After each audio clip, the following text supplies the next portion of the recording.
बोलो बम बम Mahadev balm balm. देवी और सज्जनों, आज के इस वीडियो में मैं यानी कि राजा मिश्रा आपको बताने जा रहा हूं 29 फरवरी यानी कि महीने के लास्ट दिन का समय आपके लिए कैसा होगा। और मैं आपको बताऊंगा 1 मार्च यानी कि महीने के प्रथम दिन का समय आपके लिए कैसा होगा। इन दोनों विषयों पर में हम चर्चा करने वाले हैं कि 29 फरवरी और 1 मार्च का समय आपके लिए कैसा रहेगा, किस मामले में बढ़िया रहेगा, किस मामले में खराब रहेगा, इन सभी विषय पर चर्चा करेंगे। तो आइए शुरू करते हैं। हेलो, नमस्कार, आदाब, सलाम, सत श्री अकाल, गेम झो, कसे काय, केरो हाल है, केना छी यहाँ सब, कैसन वानी, हाउ आर यू, कैसे हैं आप लोग, केमो नाचो, मनक्कम, खम्हा कनी हुकुम, केमती अच्छंती की खबर, नमस्तुभ्यं। देवी और सज्जनों, सबसे पहले 29 फरवरी और 1 मार्च के पंचांग को जान लेते हैं। 29 तारीख को पंचमी तिथि है, गुरुवार का दिन है, चंद्रमा तुला राशि में रहेंगे और शुभ समय अभिजीत मुहूर्त 12:10 PM से 12:56 PM तक का, और दिशा शूल दक्षिण दिशा की तरफ है, यानी कि दक्षिण दिशा की यात्रा आपको नहीं करनी है। 1 मार्च को षष्ठी तिथि, शुक्रवार का दिन, चंद्रमा तुला राशि में, शुभ समय 12:10 PM से 12:56 PM तक, और दिशा शूल पश्चिम दिशा की तरफ है, यानी कि पश्चिम दिशा की यात्रा आपको नहीं करनी है। देवी और सज्जनों, तो आइए अब चर्चा को आरंभ किया जाए और जानने की कोशिश की जाए कि आपके लिए आखिर ये समय कैसा रहेगा। चर्चा मेष राशि से शुरू करेंगे। तो मेष राशि वालों के लिए चंद्रमा का प्रवेश कुंडली के सप्तम भाव में है। देवी और सज्जनों, सप्तम भाव में यहाँ बैठा हुआ चंद्रमा आपको जीवन साथी का सुख, काम वासना की पूर्ति, सेक्सुअल सेटिस्फेक्शन अगर नहीं मिल पा रहा था तो वो इस समय में आपको मिल सकता है। कुछ काम धंधा जो आप कर रहे थे वो भी मेष राशि वालों का 29 फरवरी और 1 मार्च को अच्छा चलेगा। देवी और सज्जनों, यहाँ से चंद्रमा की सप्तम दृष्टि प्रथम भाव पे पड़ेगी तो मानसिक तौर पर में भी अगर कुछ अशांति अनुभव कर रहे थे तो उस मामले में भी शांति के संकेत दिखाई दे रहे हैं। मानसिक तौर पर भी मन थोड़ा सा शांत रहेगा। और मेष राशि वाले मैं आपको ये भी बता दूं कि कुंडली के सप्तम भाव में बैठा हुआ चंद्रमा आपके लिए शारीरिक तौर पर में भी कुछ मजबूती लेकर के आएगा। रंग रूप चेहरा पे चंद्रमा का लाइट जब भी पड़ेगा, प्रकाश दृष्टि जब भी पड़ेगी तो चेहरे पे एक गजब की चमक भी मेष राशि वालों को इस समय में देखने को मिलेगी। मेष राशि वाले लोग इस समय में थोड़े से विनम्र नजर आएंगे। वैसे अक्सर ये होते नहीं है विनम्र, लेकिन इस समय में थोड़ा सा विनम्र नजर आएंगे। देवी और सज्जनों, विवेक का सहारा मेष राशि वाले लोग कहते हैं। बुद्धि का सही इस्तेमाल करना क्या होता है, इस समय मेष राशि वाले लोग उसका सही प्रयोग जो है सो कर पाएंगे। मेष के बाद अब बारी आती है वृषभ राशि की। वृषभ राशि वालों के लिए कुंडली के छठे भाव में यानी कि यहाँ पर में चंद्रमा का प्रवेश है। कुंडली के छठे भाव में चंद्रमा का प्रवेश, वृषभ मिथुन कर्क तीसरे भाव का मालिक होकर के छठे भाव में बैठ गया चंद्रमा, तो वृषभ राशि वालों को थोड़ा सा परेशान करेगा। जैसे कि पेट से संबंधित कुछ परेशानी वृषभ राशि वालों को चंद्रमा इस 2 दिन में दे सकता है, महीने के लास्ट यानी 29 फरवरी और 1 मार्च को। दुश्मन जो है सो कुछ परेशान करने की कोशिश करेगा, लेकिन बहुत ज़्यादा डैमेज कर नहीं पाएगा दुश्मन आपको। दुश्मनों पर भी आप ही की विजय रहेगी। और कर्ज वगैरह आपने अगर कुछ ले रखा है तो इस समय में थोड़ा सा परेशानी का सामना करना पड़ सकता है। वैसे नया कर्ज अगर लेना चाहते हैं तो बड़ी आसानी से मिल जाएगा। लोन वगैरह के लिए अप्लाई करने का ये अच्छा समय आपके लिए अभिजीत मुहूर्त में होगा। जरूर करें अगर आप लेना चाहते हैं तो। देवी और सज्जनों, छठे भाव में बैठा हुआ चंद्रमा वृषभ राशि वाले जातक को ये भी दर्शाता है कि कुछ मामा वगैरह से लाभ लेना चाहते हैं, मामा मामी से, मामी नहीं सिर्फ मामा से, तो वहाँ से कुछ आपको अच्छा खासा लाभ जो है सो मिल सकता है। और यहाँ से सप्तम दृष्टि पड़ रही है कुंडली के 12वें भाव पर में, तो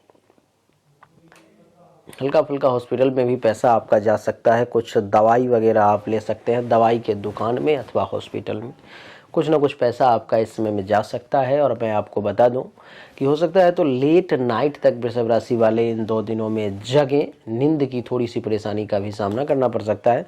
और ऐसे जो लोग विदेश से जुड़े हुए हैं, अपने घर से कहीं दूर हैं, उन लोगों को अच्छा खासा लाभ मिलेगा। अथवा वृषभ राशि वाले ऐसे लोग जो अपने घर से दूर जाना चाहते हैं तो वह समय में आप जा करके कर सकते हैं। इस समय में आप अपने दुश्मनों के लिए भी कुछ हेल्पफुल रहेंगे, उनकी भी मदद करेंगे। जो आपके अपने नहीं हैं उनके लिए भी कुछ न कुछ आप मदद ही कर देंगे वृषभ राशि वाले। वृषभ के बाद बात करेंगे मिथुन की देवी और सज्जनों। मिथुन राशि वालों के लिए कुंडली के पंचम भाव में है चंद्रमा का प्रवेश। कुंडली के पंचम भाव में बैठा हुआ है चंद्रमा मिथुन राशि वाले जातक को इस समय में द्वितीय भाव का मालिक होकर के पंचम में बैठा है। तो अचानक से धन का मालिक आ गया 5वें में, तो अचानक से कुछ धन का लाभ आपको मिल सकता है। रैंडम, आप नहीं जानते थे कि यहाँ से आज 500 रुपया मिल जाएगा, रैंडम मिल गया। आप नहीं जानते थे कि यहाँ से आज 10 रुपया मिल जाएगा, रैंडम मिल गया। आप नहीं जानते थे कि यहाँ से आज लाख रुपया मिलने वाला है, रैंडम मिल गया। तो अचानक से कुछ धन के लाभ का योग इस समय में आपके लिए 29 फरवरी और 1 मार्च को बन सकता है, ऐसी संभावना है। लव अफेयर वगैरह के मामले में भी इस समय थोड़ा सा अच्छा साबित हो सकता है। किसी को प्रपोज वगैरह करना चाह रहे थे तो इस समय में कर सकते हैं, आपके लिए ठीक रहेगा। अगर पहले से किसी के साथ प्रेम प्रसंग, लव अफेयर चल रहा है, उस मामले में भी समय ठीक रहेगा। कुछ विशेष, कुछ दिल की बातें, कुछ ख्वाहिश कहना चाहते हैं तो इस समय में आप कह सकते हैं। संतान वगैरह अगर आपके पास में है तो उन सबसे भी अच्छा खासा सुख मिलेगा, वो भी आपकी बात को मानेंगे। और पेट से संबंधित हल्की फुल्की परेशानी आपको गैस फैस परेशान कर सकती है। और आपको मैं बता दूं कि पंचम भाव में बैठा हुआ चंद्रमा विद्यार्थी वर्ग के लिए भी अच्छा है। पढ़ाई लिखाई में थोड़ा सा मन भी लगेगा इस समय में। और सप्तम दृष्टि एकादश भाव पर में है, तो जो लोग कुछ लाभ लेना चाह रहे थे, नहीं मिल पा रहा था, इस समय में मिलेगा लाभ। कोशिश करें, लाभ जरूर मिलेगा। आमदनी में भी कुछ वृद्धि होगी। हल्का फुल्का कुछ इच्छा थी जो दबी हुई थी, पूरी नहीं हो पा रही थी, इस समय में होगी। और दूसरे का मालिक पंचम में आया है तो संतान के कनेक्शन से, प्रेमी के कनेक्शन से, आपके अपने शिक्षा के कनेक्शन से, ज्ञान के कनेक्शन से आपको कुछ विशेष धन के लाभ का भी योग बनेगा। मिथुन के बाद बात करेंगे देवी और सज्जनों अब कर्क राशि की। कर्क राशि वालों के लिए कुंडली के चौथे भाव में है चंद्रमा का प्रवेश। कुंडली के चौथे भाव में चंद्रमा का प्रवेश ये दर्शाता है कर्क राशि वाले जातक को इस समय में खूब सुख प्राप्ति का योग है। अच्छा खासा सुख की प्राप्ति होगी। जैसी चाह थी, जैसी इच्छा थी, उस प्रकार का सुख इस समय मिलेगा। भोग विलास के अवसर भी जो है सो आपको प्राप्त होते हुए नजर आ रहे हैं कर्क राशि वाले। कर्क राशि वालों को बता दूं कि माँ से अगर कुछ लाभ लेना चाहते हैं तो वो इस समय में ले सकते हैं। माँ के सपोर्ट से अगर कोई काम करेंगे तो वो काम बड़ा आसानी से इस समय में आपका सफल हो जाएगा कर्क राशि वाले। कर्क राशि वालों को एक और बात बता दूं कि कुछ अगर जमीन, मकान, गाड़ी वगैरह का कोई लफड़ा है जो अटका हुआ है, जो इस समय में नहीं सॉर्ट आउट हो पा रहा था, तो आप चाहें तो उस पर मैं आज हल्का पहल कर सकते हैं। पहल करने का समय है जो अभिजीत मुहूर्त बताया हूं, जो शुभ समय बताया हूं, उसमें अगर आप पहल करते हैं तो आपके लिए ज़्यादा बढ़िया रहेगा। देवी और सज्जनों, यहाँ से सप्तम दृष्टि पड़ेगी 10वें भाव पर में, तो काम धंधा में अगर कोई परेशानी आ रही थी तो इस समय वो परेशानी कम हो जाएगी, दब जाएगी। हल्का फुल्का आपके मान सम्मान में भी कुछ बढ़ोतरी हो जाएगा। कुछ लोग आपकी मदद के लिए भी आएंगे, मालिक, सीनियर्स, इन सब के साथ भी संबंध में मधुरपन आएगा, मधुर बनेगा, मीठापन आएगा संबंध में। आपका संबंध अच्छा रहेगा। कर्क के बाद देवी और सज्जनों अब बात करेंगे सिंह राशि की। सिंह राशि वालों के लिए कुंडली के तीसरे भाव में बैठा हुआ है कौन? चंद्रमा। सिंह राशि वालों के लिए चंद्रमा मालिक है 12वें भाव का। 12वें भाव का मालिक तीसरे भाव में आकर के बैठ गया। अर्थात सिंह राशि वाले जातक, जो ऐसे लोग जो अपने घर से दूर हैं, उन लोगों को पराक्रम दिखाने का अवसर मिलेगा। जो लोग अपने जन्मभूमि से दूर हैं वो लोग इस समय बड़े पराक्रम के साथ चीज़ों को सॉल्व करेंगे। आपकी ऊर्जा, आपकी शक्ति, आपका बाहुबल, आपकी ताकत, आपका धैर्य इस समय में एक अलग ही लेवल पर में कमाल का दिखाएगा प्रदर्शन। लेकिन किसके लिए? जो घर से दूर है उसके लिए। जो घर पर में है उसके लिए थोड़ा सा परेशानी का कारण बना सकता है ये चंद्रमा सिंह राशि वालों को। जैसे कि जो घर पर में है तो उसको शरीर में वीकनेस का एहसास होगा। एक कुछ कर गुजरने का जो मन होना चाहिए उसमें कुछ कमी आपको दिखेगी। आपको लगेगा कि ये काम मुझसे नहीं होगा, ये काम मुझसे नहीं होगा, वो काम मुझसे नहीं होगा। और धैर्य, आपका पेशेंस लेवल जो है आपका, वो इस समय में कमजोर पड़ेगा। थोड़ा सा सावधान अगर रहना है तो सिंह राशि वालों को गुप्त शत्रु से सावधान रहना है। छुपे हुए दुश्मन से आप बिल्कुल सावधान रहें, नहीं तो आप परेशानी में पड़ सकते हैं। कहते हैं कि मुख में राम बगल में छुरी, वो आपके साथ साथ हैं। बहुत बढ़िया कर रहे हैं। मौका लगेगा पॉकेट के साथ गला बिजनेस सब उतार लेंगे और आपको रोड पे ला देंगे। तो ऐसे लोगों से थोड़ा सा सतर्क रहें। यहाँ से सप्तम दृष्टि पड़ रही है नवम भाव पर में देवी और सज्जनों। तो सिंह राशि वाले जातक को इस समय में भाग्य का भी कुछ साथ मिलेगा। हल्का फुल्का धर्म का भी पालन करेंगे। कुछ पूजा पाठ वगैरह करने का अवसर मिल सकता है आपको। हो सकता है तो ससुराल के लोगों से मुलाकात भी आपकी हो सकती है अथवा बातचीत हो सकती है। इसमें कुछ मीठापन आ सकता है दोनों के बीच में। और कुछ संत महात्मा ऐसे मिल सकते हैं जो आपको आशीर्वाद देंगे। फोन पर में भी हो सकता है आपकी किसी ऐसे विशेष व्यक्ति से, संत प्रवृत्ति के व्यक्ति से बातचीत हो, अथवा आपको करना चाहिए। आज 29 फरवरी और 1 मार्च दोनों दिन में से कोई भी दिन आप करें तो आपके लिए अच्छा रहेगा। सिंह के बाद बात करेंगे कन्या राशि की। कन्या राशि वालों के लिए कुंडली के द्वितीय भाव में चंद्रमा का प्रवेश है। कुंडली के द्वितीय भाव में चंद्रमा का प्रवेश ये दर्शाता है कि कन्या सिंह कर्क, यानी कि कन्या राशि वालों के लिए कुंडली के एकादश भाव का मालिक, इस भाव का मालिक द्वितीय भाव में आ गया। तो ये छोटी बात नहीं है।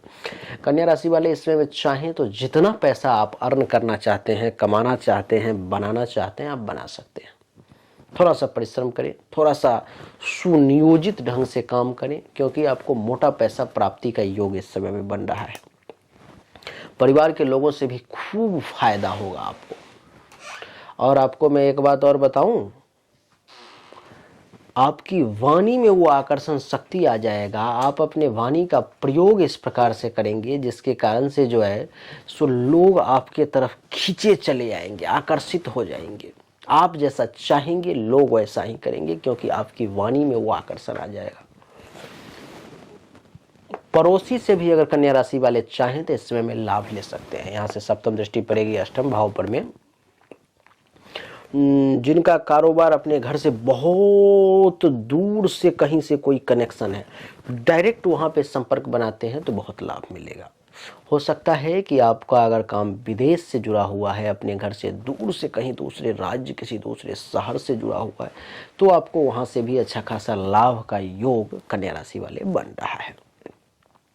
किसी को बवासीर, पाइल्स, पैखाने के रास्ते से संबंधित अगर कोई परेशानी है तो उसको राहत मिलेगी।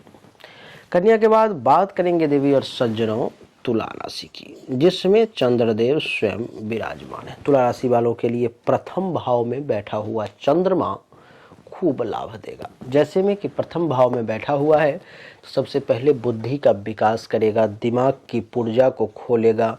और आपको बता दूं कि आपके अंदर इस समय तुला राशि वाले विनम्रता देखने को मिलेगी। तुला राशि वालों को इस समय में अपने दिमाग का इस्तेमाल करना क्या होता है वो आपसे बढ़िया इस समय में कोई नहीं कर पाएगा, बखूबी आप कर पाएंगे।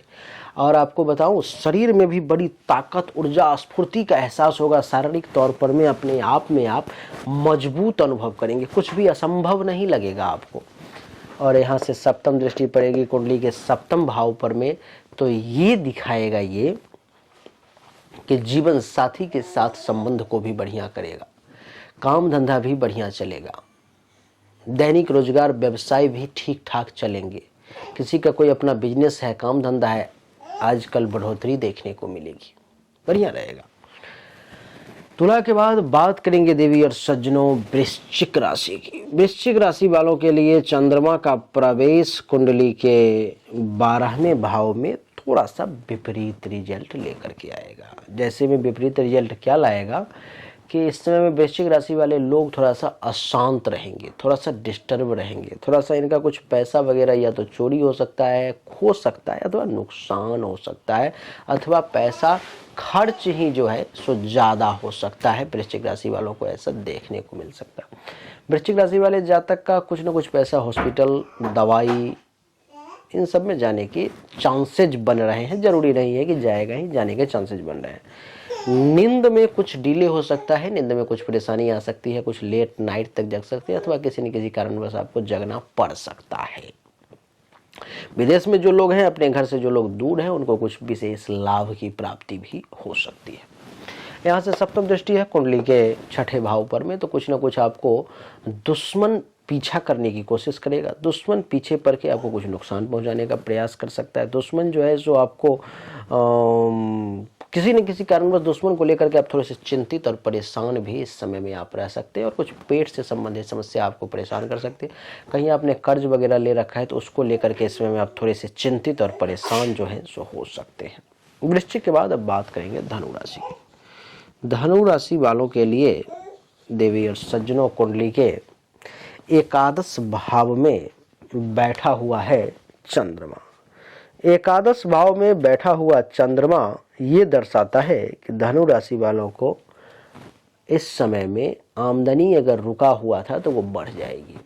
आमदनी के रास्ते खुल जाएंगे, पैसा आना शुरू हो जाएगा। कहीं ना कहीं से कुछ ना कुछ आमदनी की अपेक्षा विशेष लाभ मिलेगा। देवी और सज्जनों, कुछ छोटी सी हो या बड़ी सी हो, कुछ उपलब्धि की प्राप्ति भी हो सकती है, कुछ आपकी इच्छा भी पूरी होने का योग है। आपका कोई बड़ा भाई बहन है तो उससे भी कुछ ना कुछ, दो शब्द ही सपोर्ट के हो लेकिन वो मिलेगा, कुछ ना कुछ मदद मिल सकता है।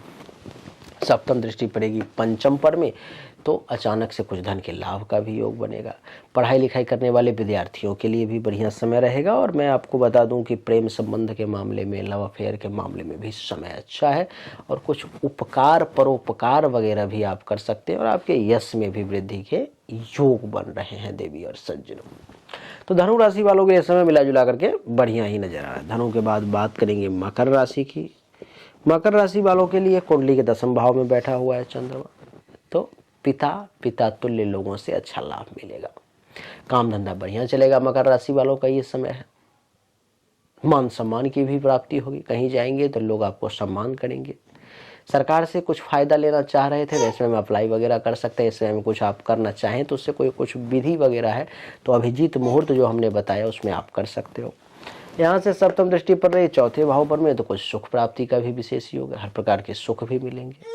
नहीं, सुख सुविधा के साथ साथ कुछ जमीन, मकान, गाड़ी, इन सब से संबंधित कोई लफड़ा वगैरह है तो उसके रिगार्डिंग भी आप कुछ काम कर सकते हैं, वो भी शांत हो जाएगा। और माँ से और पिता से दोनों से अच्छा खासा लाभ का योग है।